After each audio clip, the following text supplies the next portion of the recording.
Hello everyone. सो आज का paper जो हम सॉल्व करने वाले हैं वो है set sociology paper.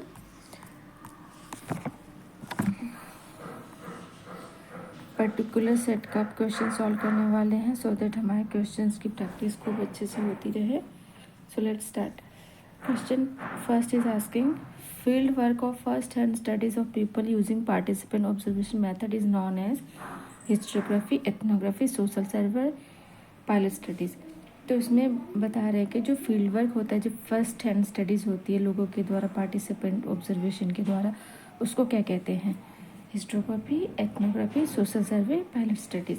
So the correct answer है एथनोग्राफी। जब हम किसी कोई भी पर्टिकुलर कम्युनिटी हो उसके वहाँ जाके पार्टिसिपेट ऑब्जर्वेशन कहते हैं। पार्टिसिपेट ऑब्जर्वेशन मीन्स क्या?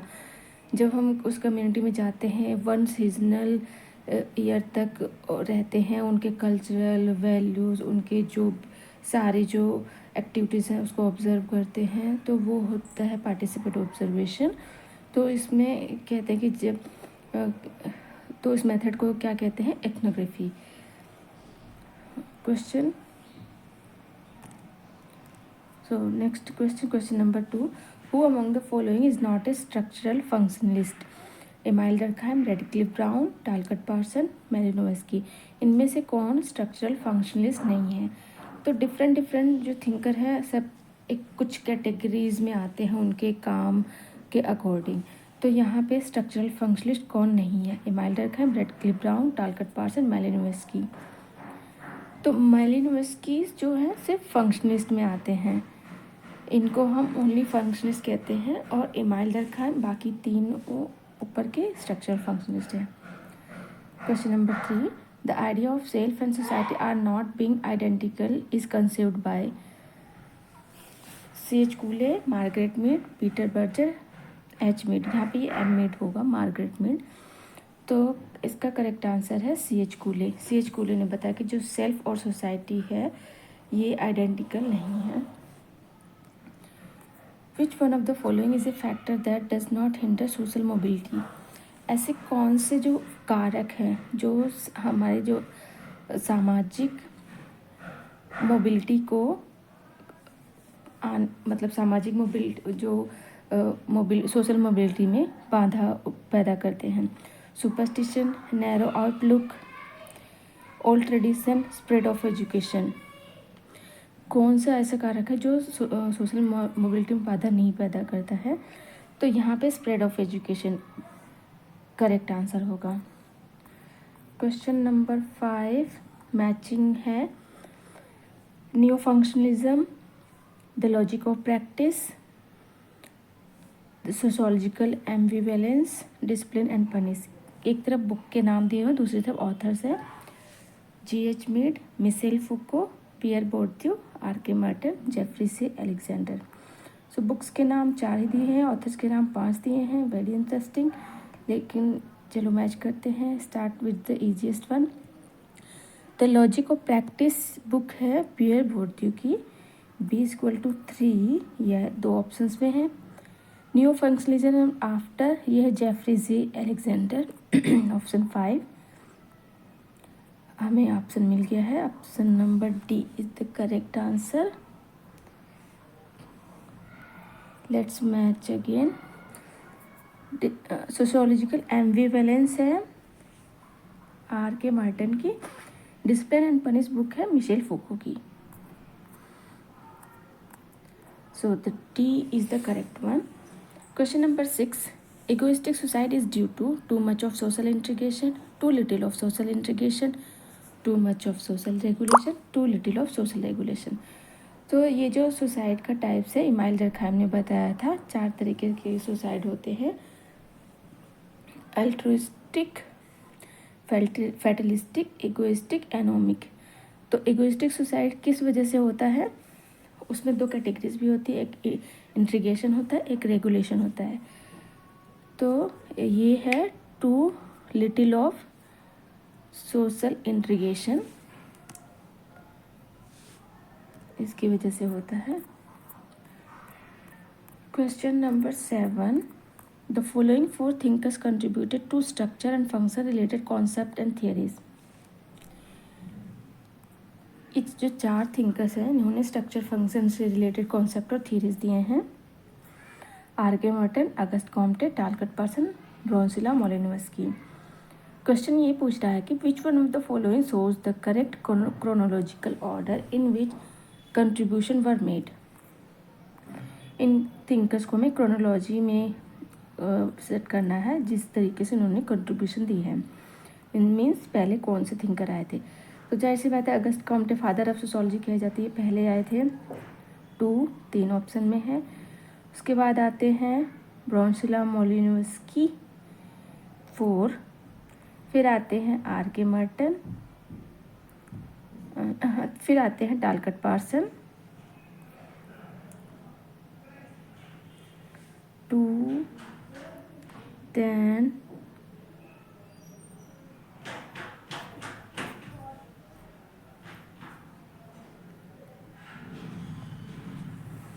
आर.के. मार्टिन लास्ट में आते हैं और अगस्ट कॉम्टे पहले आते हैं।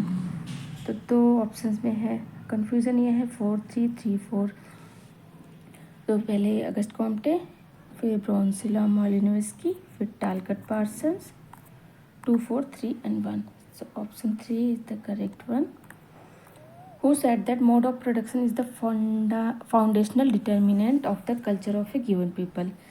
इसमें किसने कहा है कि जो मोड ऑफ प्रोडक्शन होता है ये फाउंडेशनल मतलब आर्थिक निर्धारण का कारक होता है।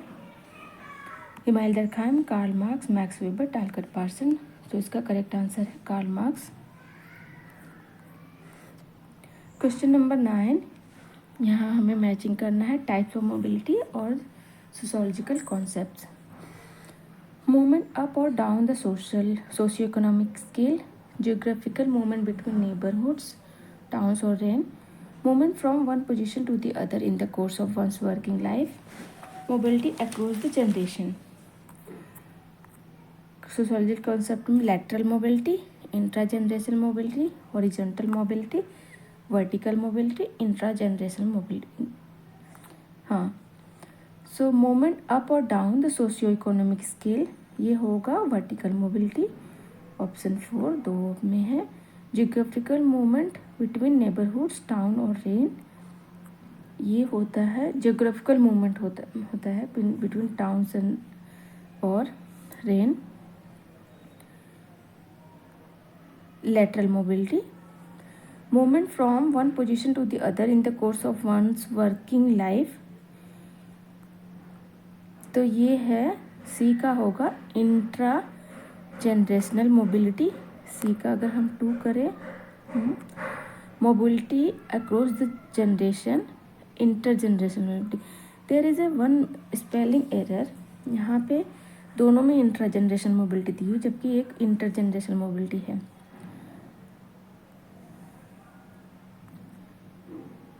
तो बी का horizontal mobility 3, B equal to 3 देखिए तो किस में आ रहा है, ऑप्शन नंबर डी में। C equal to 4 across the generation, letter ये नहीं होगा।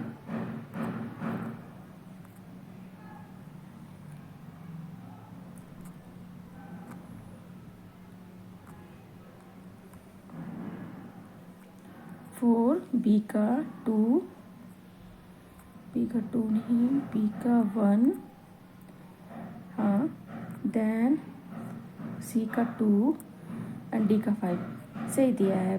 यहाँ स्पेलिंग मेरा एरर है but option see the correct answer. Question number 10, which of the following terms were used by Vilfredo Pareto in his theory of circulation of elites. तो Vilfredo Pareto ने एक theory दी थी जिसका नाम है सर्कुलेशन ऑफ एलिट्स। उसमें उन्होंने कौन सा टर्म यूज़ किया है, governing elite, speculator, rentiers, landlord. यहाँ हमें मल्टीपल ऑप्शन सेलेक्ट करने हैं। So the correct answer is 1 2 3। Question number 11, what is the correct sequence of dialectics according to the Hegel. Synthesis, thesis, antithesis. इसका correct sequence क्या होगा? Hegel ने बताया था पहले थीसिस होती है फिर एंटीथीसिस होती है, दोनों के कॉम्बिनेशन से या फिर उसके बाद सिंथेसिस होता है। तो 2, 3, 1 करेक्ट ऑर्डर है ए। क्वेश्चन नंबर 12, बुक्स को मैच करना है उनके राइटर्स के साथ। The coming of post industrial society, social theory and social structure, the seat of family, urban sociology and ecological approach. Amos Hawley, David Cooper, Robert Merton, Damian Bell, Alvin Toffler. तो पहली book है the coming of post industrial society, ये लिखी है Daniel Bell ने, 1:D। Social theory and social structure by Robert Merton, 2:C। The seat of family = David Cooper. Urban sociology and ecological approach = 4:A।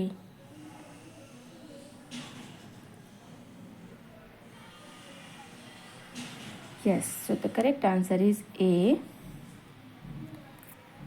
Question number 13. The difference between Radcliffe Brown and Levi-Strauss on the concept of social structure was whether the structure is an aggregate of roles, an empirical reality, an orderly arrangement of groups, an ensemble of relationship.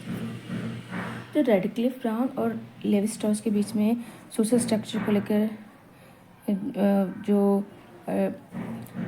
उनके जो भी उन्होंने विचार बताए थे उसमें क्या difference है, तो ये है an option B correct answer, an empirical reality का।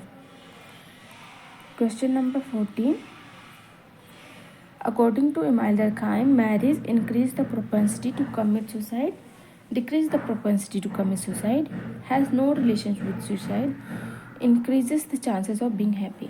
तो एमाइल डर्कहाइम ने मैरिज को बताया था कि वो सुसाइड करने के चांसेस कम करता है।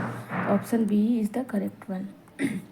Question number 15, which one of the following is not an example of community? A kibbutz, a neighbourhood, a sect, a village. So community का एग्जाम्पल क्या नहीं है? किबुट्स एक टाइप, किबुट्स को कम्युनिटी कहा गया, रशिया में होती है। नेबरहुड कम्युनिटी है, विलेज है। इस सेक्ट कम्युनिटी नहीं होती है। Option C is the correct one. So 15 question हमने आज सॉल्व किए हैं। We will solve next 15 question in the next video of this paper. Thank you so much.